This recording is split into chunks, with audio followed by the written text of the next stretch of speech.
Hi, I'm Jeanne Fiorini. Thanks for being here at the Tarot Tips. We're going to continue our work with the tarot, exploring the tarot through actual readings. I'm going to work with a query that a subscriber sent in via email.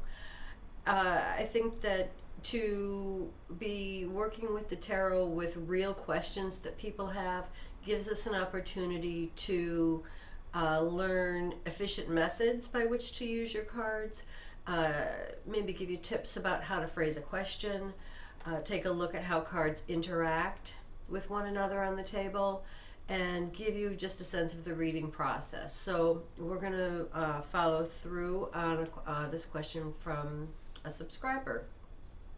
It's a rather complicated question. I'm going to try to distill it down for our purposes today. It's a question about siblings. Family matters almost always are very tricky. Siblings are kids no matter how old we get to be. And in this case, the siblings are in their 50s and 60s. It looks like there are 5 siblings, which includes the querant here. So let me just read a little bit of the question here. Let's see. Apparently there's hostility. The querant, the person who sent in the question, is the oldest of the siblings, and now the oldest of the siblings has become the oldest person in the family. So there seems to be a lot of probably projected anger, hostility on this oldest sibling. And really her question is, although, after a couple of paragraphs, she says, now, what do I really want to know? Which is really good, because that tells me that she's expressed the issue and now is really sitting back and saying, okay, what do I really want to know about this issue in my life? So we are going to address, what is the level of her responsibility for this recurring hostility? What qualities can I intentionally activate in myself to minimize it while keeping up good boundaries to protect myself from negative emotions and projections? That is what we're going to take a look at here in this example. The rest of her question is this perhaps karmic in nature, and does it even matter, other than that it hurts my feelings?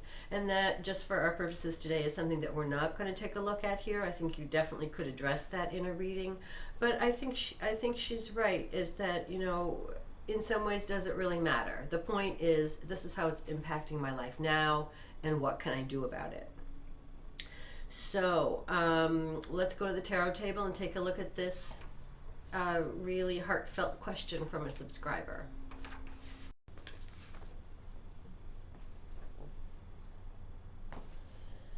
Okay, I think we'll start looking at this question with the very first active question that the client presents here.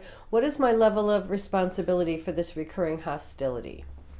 So that's a pretty straightforward question. We're not going to make it complicated. We're going to pull out any 2 cards. We're going to pick out these 2 right in the center. Actually, it needs to be 3. So those 3. Her level of responsibility. King of Pentacles, 4 of Pentacles, 6 of Cups. It's interesting. King of Pentacles, we're going to leave him reversed, I think, in this example. King of Pentacles, that's the patriarch. That's very interesting. She, as was stated in the introduction, this is the oldest sibling, and when parents pass away, the oldest sibling becomes kind of the keystone of the whole thing. So we see it reversed, which I think is appropriate here. There is a sense of power and responsibility that isn't directly adhered to, but it looks like, she does now hold that position. The 4 of Pentacles implies that we get a duality here between the 4 of Pentacles and this reverse 6 of Cups. The reverse 6, let's go over here, I guess. This is a card of friendship, so very interesting. Often, if you open up the tarot book, that card is going to refer to siblings, friendly sibling relationships for the most part. It does come up reversed, implying that there might be some trials there with siblings. This Four of Pentacles here in the middle is a card of withholding. It makes me feel like, for whatever reason, it doesn't feel to me like there's an intention to be withholding, to be standing apart from the rest. But, sometimes there's wisdom in that. I don't want to play the game you guys are playing kind of thing. So, I think some of this, if we remember what the question is here, what is her level of responsibility? The King of Pentacles might imply that, she's cast into this role by her birth order and the fact that the parents have passed. Four of Pentacles might imply that she's not been willing to kind of go along with whatever patterns the others might be engaged in. And then the Six of Cups, while trying to maintain some sort of friendly sibling relationship. So I think that really the second part of the question is really the meat of what we're going to look at here. What is her best approach? She's got 4 siblings. I don't think we really can look at them as a pack. I think we have to look at them individually. So we're going to pick one card for each of her siblings. What is my best approach to number 1, number 2, number 3, number 4? Now I'm going to do this in birth order. So whoever number 1 is the person who's next in age to her. And then number 2 would be whoever is second youngest from her, and then third youngest and fourth youngest. So the next part of the question is going to be, what is her best approach? And that question implying for her own kind of safety, for her own benefit, for her own well-being, peace of mind, all of that, taking care of herself in the face of, and yet maybe trying to connect with sibling 1, 2, 3, and 4. So we're going to leave those cards out. Going to keep them in the frame though if we can. So let's see, sibling 1, the one who's closest in age to her. This is her best approach to that person. Sibling 2, second in age from her. Sibling 3, this is sibling 4. Okay, now we're going to see maybe some similarities, maybe some differences here. Sibling 1, best approach, wheel. Give it time. Let it go for now. Take a very loose hand on that relationship. The wheel implies that it's likely to change, and if things are tense and tenuous now, the wheel could imply that things will improve, but not immediately. So best approach to sibling 1 would be give it time, give it space, let it emerge in its own time, unfold in its own time, and see what happens. Sibling 2, the Fool. Look at these major arcana cards here. The Fool would be to not take that person seriously at all.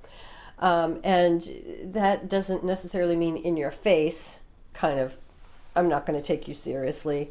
But that person looks like they're more engaged with the querant, perhaps, and that they really just are in a very different place from the querant, and a similar sort of letting go, but with very much a I really just cannot take you seriously kind of an attitude. That's interesting. The Fool. A light, maybe making light of things, maybe making light jokes about things, or passing it off in sort of a light-handed kind of way there. Joking, almost, joking around with that person.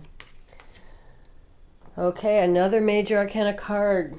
Sibling number 3. Now, that card, the Moon card, really indicates a deep level of feeling. A lot of stuff is under the surface with that person. They in some ways can't be taken seriously either, because I don't think that that third person really is very clear about why they feel the way they feel.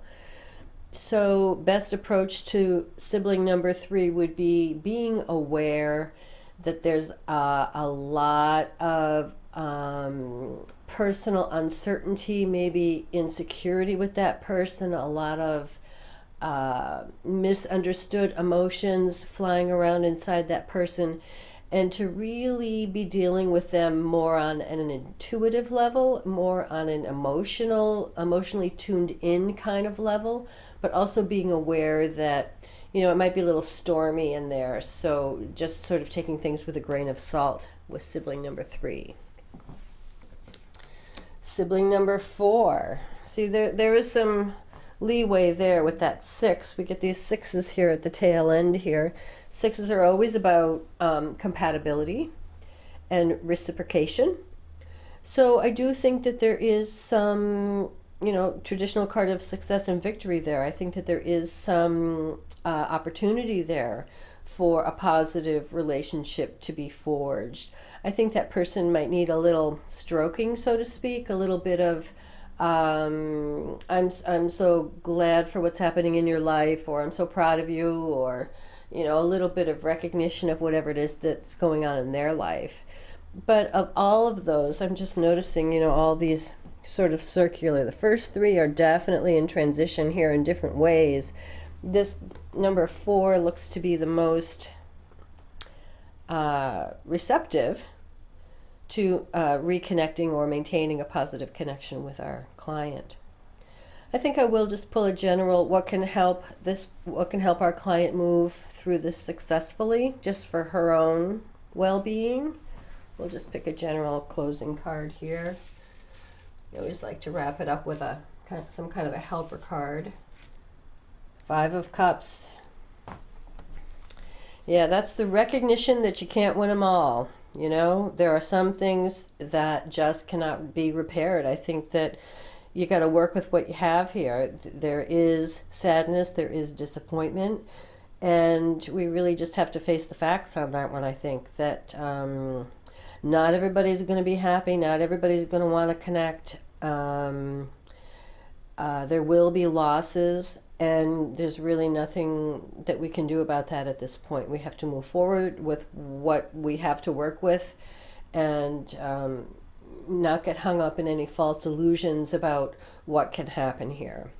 So that's a little bit of a harsh card at the end, but I think it's a reality check. I think it really says to our subscriber that you can only do so much, and when the vase gets broken, it's hard to put it back and get it to hold water again. So I appreciate very much the question from the subscriber. I hope that gives you some insight into how to address a rather complicated query, gives you some idea about how to work creatively with your cards. Thanks very much for being here, and we'll see you next time.